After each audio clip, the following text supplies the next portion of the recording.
was me for a long time, like a couple of weeks. And I got a call from a cousin of mine who said, hey, can you come help with my great aunt? She is transitioning from independent living to assisted living and she has Alzheimer's. I'm like, last time I saw her, she didn't have no Alzheimer's. What you talking about? But okay, you know, I love her, I'll help. And so I spent the entire day with her and I loved it. She repeated herself and I just, you know, addressed every question that she asked with, you know, a different answer. But I never was like, I just said that. And are you listening to me? Because I also know she has Alzheimer's. Right, so I kept spending time with her. And the more time I spent with her, I felt great about it. Like it was so easy for me to be around someone who had Alzheimer's. But then it made me think like, wait a second, both my grandmothers died from Alzheimer's. Right? Okay. Wait a second. And now I'm flipping through my family tree. Like, wait a minute, this person died of Alzheimer's, this person died. Wait a second. Let me look this disease up. Right? And I looked it up because now I want to know, can I get this? Right. Okay. Right. Right. That was what first came to mind. So I'm reading and I'm like, oh, yeah, I can get it. But okay, these are different you know, ways to reduce your risk factors. And hereditary does not necessarily mean you are guaranteed to get this. Okay. Right. But what puzzled me the most, hence the name, was the fact. I love that. That just sounded so good when you just did that. True. Yes. Puzzled. True. Right. It was the fact that women were more likely than men to get it, and African-American women were twice as likely to get it than the national average. It's like, wait a second. Wait. And then I'm looking at all of these research and these studies, and I'm like, why has all of this been on a man when the very first person in life diagnosed with Alzheimer's was a woman? Okay.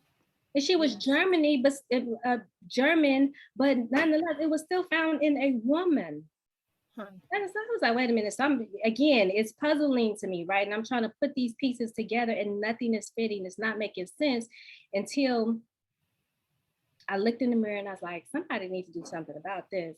And this is going to sound so, I guess, cliche. It literally was like I heard a voice saying you could do something about it. I was like, what can I do? I don't know anything about no Alzheimer's. That's for old people. I ain't trying to talk about that. I am Hollywood. I am lights. And God was like, yeah, and how far did that get you? Okay. All right. Okay, well, what can I do? And then I was like, oh, I could do a documentary, right? But it's Alzheimer's. So how do I talk about this in a fun and entertaining and yet educational way? And how do I do this, right? With no money, no equipment, no crew. And then my daughter runs in and she's like, oh, Mom, look at what I just did on my TikTok. And I'm like, you did that edit? Oh, there's my co-producer, right? Yes, I love it. Right. But then everything about her energy too, right? Like, okay, wait a second. You know, this can, you know, we tell this from a youthful point of view. Right? Because what I found out that was the most, again, puzzling and also disturbing is that by the time you've been diagnosed with Alzheimer's at age 65 years and older, scientifically proven, you really had it 20 years prior. So why are we talking about this at 65? Right, exactly. Why have we categorized this as a senior's condition?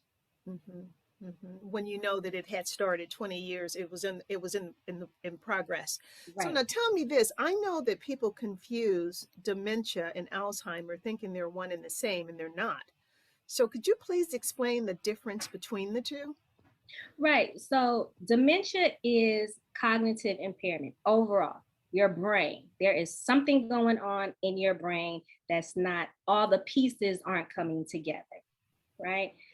Alzheimer's is cognitive impairment that happens in the hippocampus part of the brain, right? And that's where learning and memory takes place. That's the reason why Alzheimer's affects, right, memory, right? And so that happens in the hippocampus. So the way I like to really put it in the simplest form is think of dementia as the house, right? Okay. And Alzheimer's is a room in the house.